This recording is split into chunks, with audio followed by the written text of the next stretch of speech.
Hey everybody, how you guys doing? Otis, what's going on, man? How are you? Good morning, Jimmy. How are you? And how's everybody out there in the social media world? Well, I'm assuming they're doing well. I am assuming they're doing well. Folks, today we got a really special interview for you. My man Otis has been a home inspector for many years, and he is awesome at what he does. Matter of fact, I love it when I get an opportunity to actually see him do his work because I always learn so much. Now, keep in mind, I'm not saying I learn a lot every time I'm with him, and this is a guy who's in properties dang near every day of my life for the last 30 years, and I'm still learning when I'm around Otis. So listen up, get your pens and papers out, and let's get to it. So Otis, how'd you get into home inspecting? Well, I've been doing home inspections now. I'm going into my 23rd year, and I actually got into it I was bought my first home. I wasn't properly advised about inspections. So once I got into the house, I started seeing little things that were wrong. Things that a typical homeowner may see, as far as a plug not working, or some leakage in the foundation. So my wife and I were just getting things fixed. So we decided we were going to have some construction done, and we were going to get our house appraised because we were going to get construction done.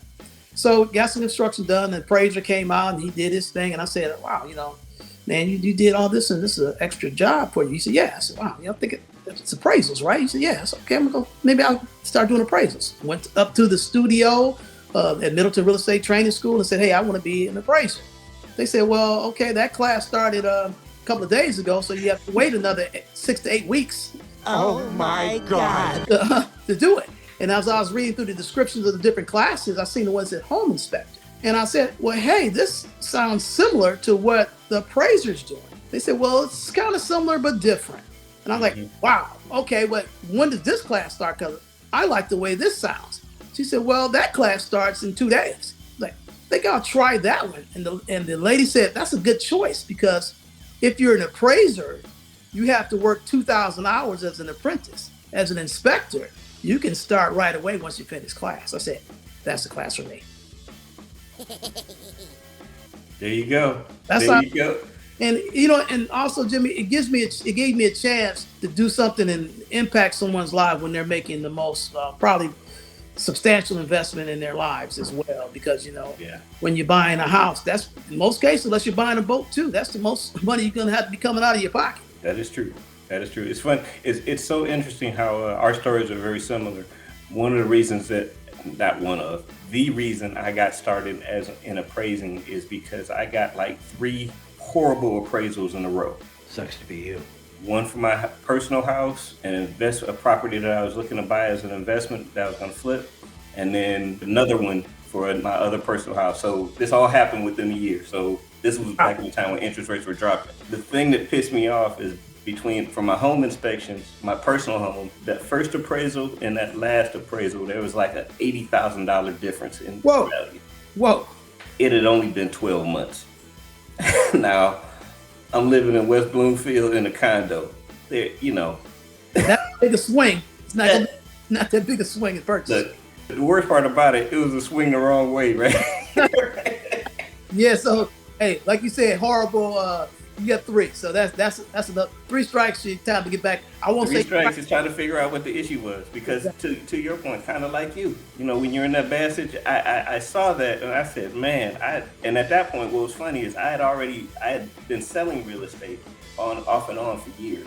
Okay. But I never really knew how it was valued. It was at that point when it was affecting me personally and costing me thousands of dollars in fees and whatnot. I was like, man, I got to figure this out, because if nothing else, I got to figure this out so I can make sure that my people don't have to go through this, because clearly I was giving some bad information.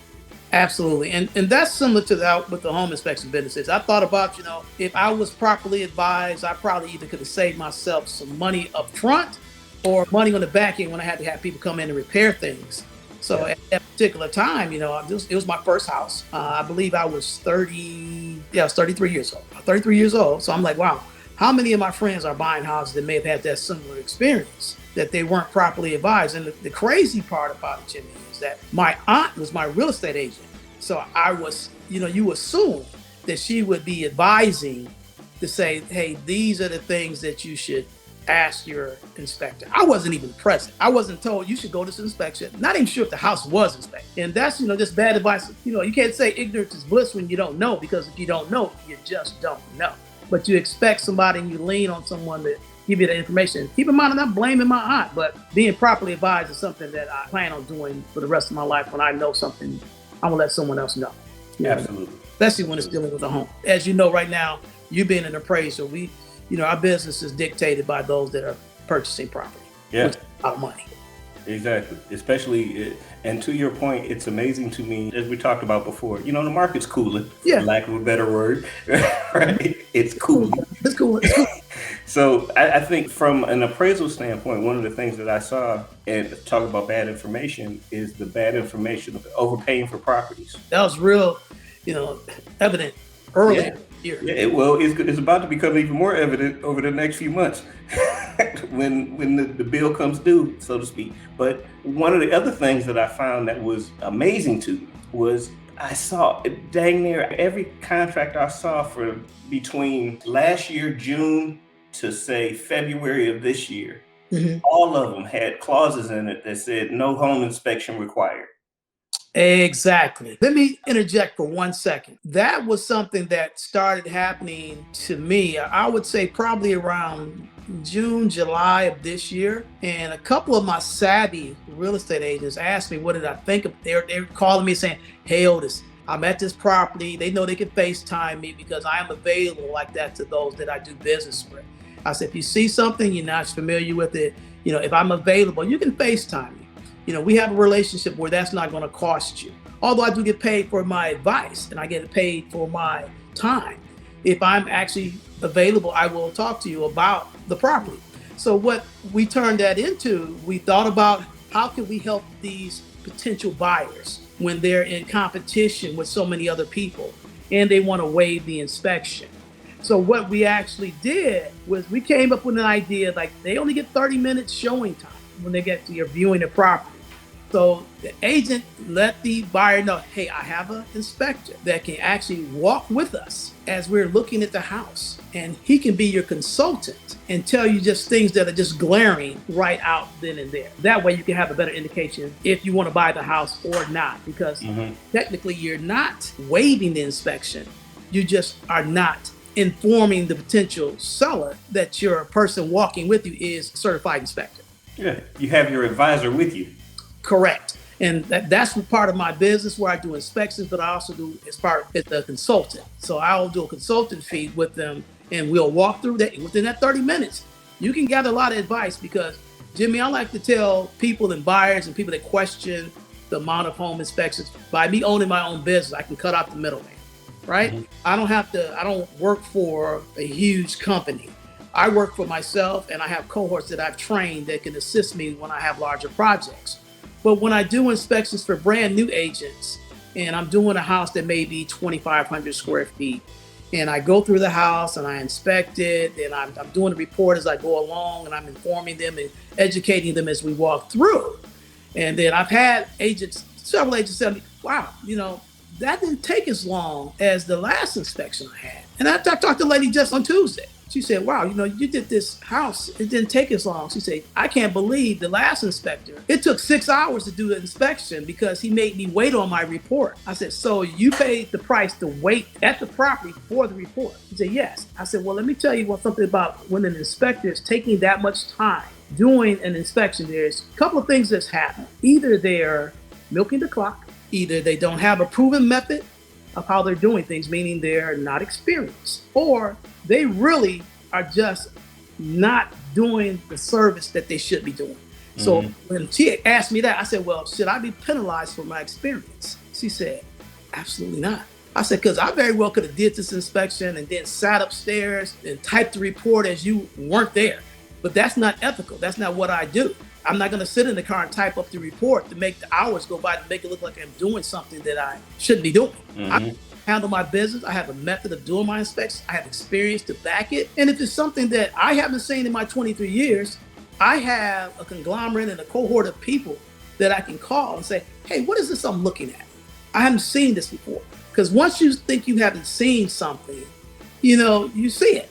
You're like, wow, I've never seen someone, I go up on a crawl space and I see coffee cans helping the structure hold up. I'm like, who does that?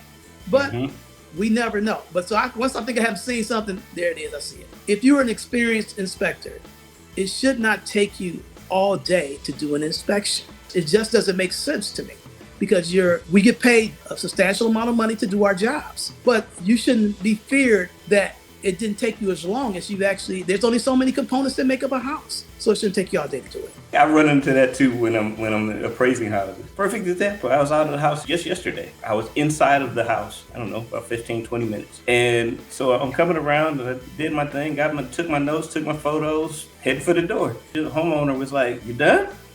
I'm like, "Yeah." I mean, how long did you expect this to take?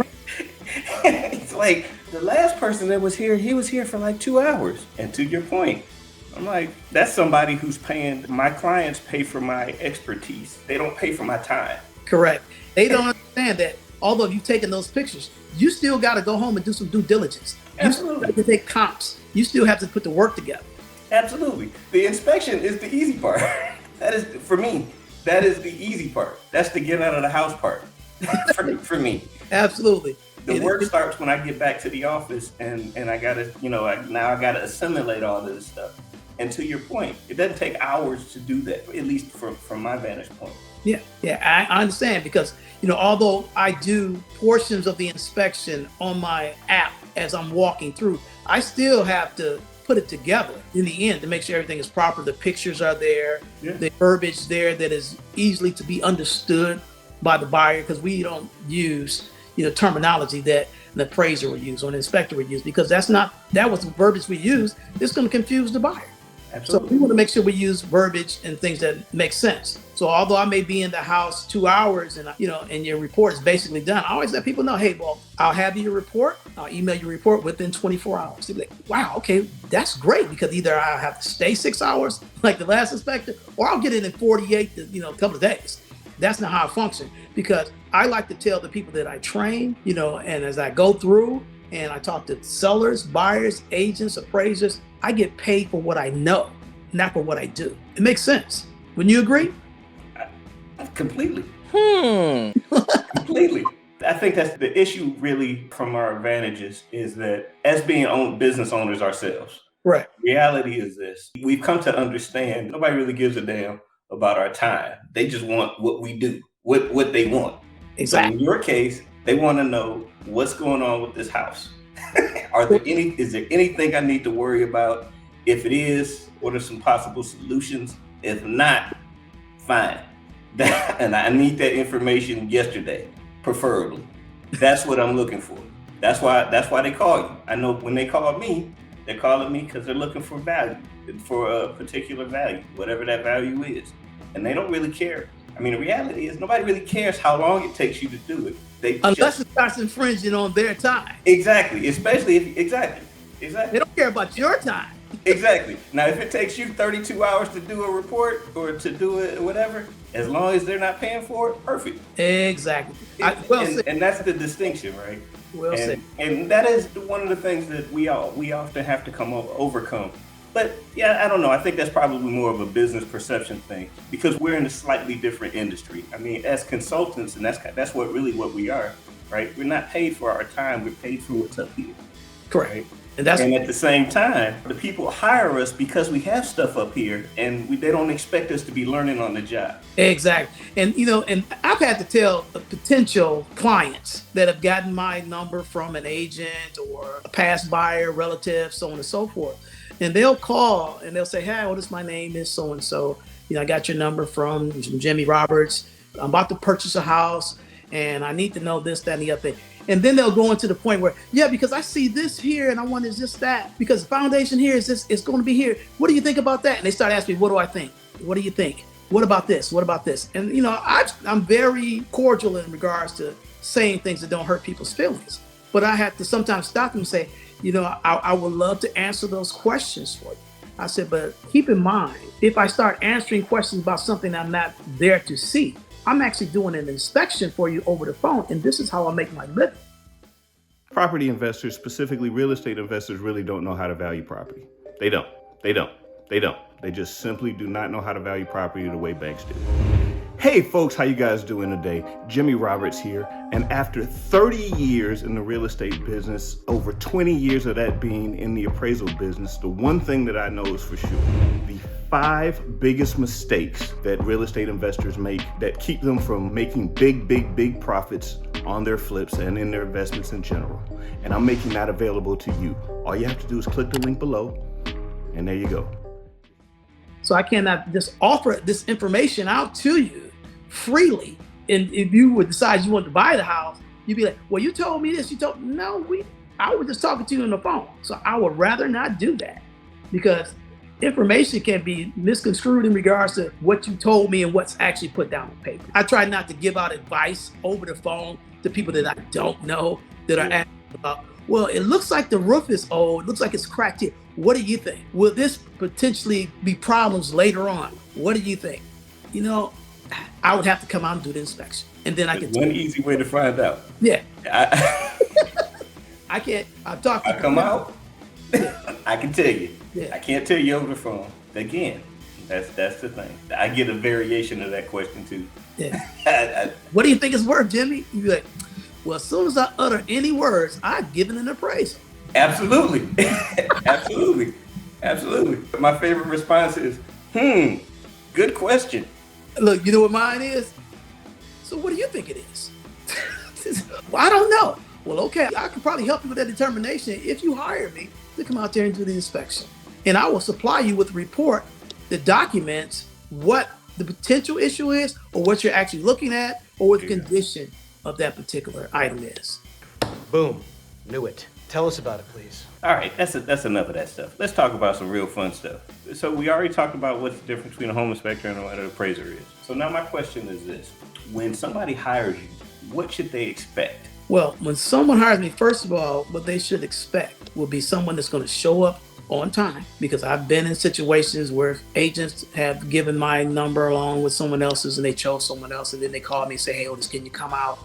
The inspector didn't show. So I'm going to be where I say I'm going to be, and I'm going to do what I say I'm going to do. So when I tell people how my inspection goes, I say I'm going to inspect your entire property, which means the building, which is the house that is there, any outbuilding, which could consist of a shed or a garage, the property that surrounds it, which means the terrain, the fencing, the grounds. Then I go into my whole diatribe in regards to what that consists of. Your house is going to be anything with your exterior, which could be brick, wood, vinyl, aluminum, stucco, whatever that exterior of the house is. Your roof, your attic, your doors, your walls, your floors, your mechanicals, which consists of your heating, your venting, your electrical, your plumbing, your air conditioning. I'm going to be checking everything inside of the house. The attic and the insulation will be inspected as well, the chimney, because these are the things that make up the house. When I say that the porch is what it is, it's wood, brick, concrete, it's all going to be in the report, the condition, if it's acceptable, if it's marginal, if it's defective, if it's not present, or if I just didn't inspect it, because certain things cannot be inspected if they're not accessible. Okay, so these are the things that I cover, and I tell them over the phone when they ask me, what does the inspection cover? They'll say, well, does it cover pest inspections? And I have to very clearly tell them, I've been doing this 23 years, and I know what pest infestation looks like. So I know what carpenter ant damage looks like. I know what termites damage looks like. I know what feces from mice, rats, raccoons, which I sang is on yesterday, looks like. But as a certified inspector, I will disclaim it in your report and says to contact a licensed, certified pest exterminator for further evaluation and correction. Although I would say it appears to be, because as a certified inspector, I am not a certified pest exterminator, because they carry different licenses for the different chemicals they use. So I'll let them know that up front as well. And that usually buys them comfort. Second thing that comes into mind with some of my potential buyers is like, well, do you check to see with the foundation? Of course I do, because that's part of the house itself. I'll let you know what type of foundation it is. If it's a poured concrete foundation, if it's a brick foundation, if it's a concrete block foundation. And then I check for moisture within the foundation to see, hey, we have possible leaks or cracks and things of that nature. I will point them out. And that doesn't always mean that the house is falling down or something's happening with the house. But if you have the moisture detector, It's going to tell you if there's moisture behind the walls. If you have a thermometer, it's going to tell you if heat's being left out. Those things will be covered as well. So long and the short of it, when somebody asks you to come out and do a home inspection for them, you are going to take the entire envelope of the house, plus the grounds that it's sitting on, and you're going to do an analysis on it and say, hey, look, this is what's going on with the house, period. All of the systems, all of the structures, et cetera, et cetera. And then in terms of the site, these are the things going on with the site, and this is potentially how it's going to affect the house. Correct. And to your point, Jimmy, I want to add this as well. When I come out to do an inspection, the inspection is only as valid as the day of, okay? Because I can tell you all these things. And like I said, my company is called 4C Future Home Inspections. And my tagline is to protect your investment, foresee the future of your home. So it's a play on words with the number. But I always let them know your inspection is valid as the day of, because I can tell you the roof looks great. It's about 5 years old. Before you close in the house, you get out there, hey, the roof has been damaged. Well, there was a hailstorm. There was a tree that fell on it. I am not responsible for that tree falling on the house if it was more than 10 feet away. Mm-hmm. I'm not responsible for a hailstorm that did damage to 80% of people's homes back in 2017 or what it was. Got me. Gotcha. See? So if your inspector would have came out and said, the roof looks fine. Hail damage is an act of God. So I always let them, well, hey, some houses got flooded, but it wasn't a problem with the foundation of the house. It was a problem with the city pumps. So inspections are valid, good people, the day of the inspection. Mm-hmm. As an inspector, I'm not going to speak for any inspector. I'm just going to speak for myself. I do the best job that I possibly can be, which is I'm always going to put in my best effort to tell you the condition as is. Mm-hmm. And if there's something that can potentially happen later, I'm gonna let you know that as well. If you have bad grading around the house, I'm gonna say there's potential for leakage here. If there's tar around the flashing of your chimney, why do you think that tar is there? That tar is there because it obviously had a problem before. Because flashing around the chimney should be made out of a material that is not tar. So when I see tar around, I'm like, it has potential for leakage because it's been repaired once. And that's the proper way to do so. So I give them that information, those little tidbits to educate themselves. Because I'm gonna give you another statement that you probably will agree with, because we similar and like-minded individuals. Educated consumer is our best customer. You feel me? I do. And you are absolutely right. You're absolutely right. Educated what's happening. So when you find issues, because you do, because that's what happens, right? Do you give potential suggestions of how to get them corrected? Yeah, I do give suggestions on the corrective action. Now, if the corrective action requires additional expertise from a professional, it will be stated in the report to contact, like, for example, if we have electrical problems, and I see so many electrical problems, that's probably the biggest problem that a lot of homeowners have is electrical.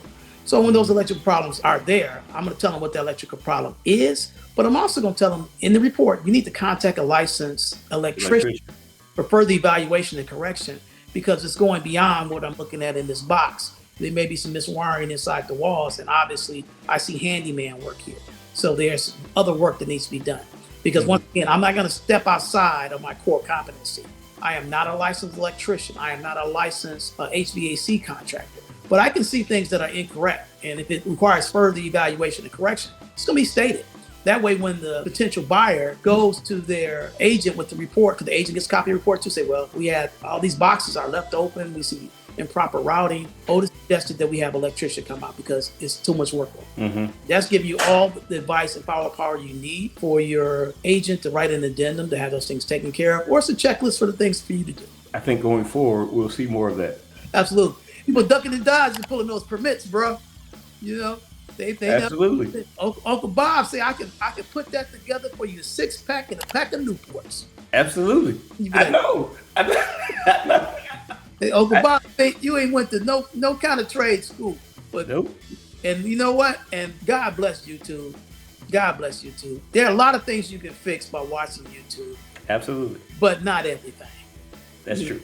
And when you're dealing with electrical and gas in a house, those are two things I always recommend that you have a professional do. And if you don't want to have any further water issues, you better get a licensed plumber. You may think plumbing is easy, but that's one of my, look, I just had a plumber at my house to put in some faucets because it got beyond my core competency. I'm like, hey, I've been married 30 years. If this thing leaks after I put it in, I would never hear the end of it. So licensed plumber came out, I paid him for what he knew, not for what he did. Yep. And he tightened me up. And sure enough, once I seen all the stuff he was doing, I'm like, yeah, that was a little more than what I was going to be capable of doing. And I want to make sure it's right. Absolutely. I think that's the thing, right? We all get so caught up in our, I can fix that. I just go to YouTube. Or, you know, it's funny, the older I get, the more I'm gonna say lazy, but lazy is not the word.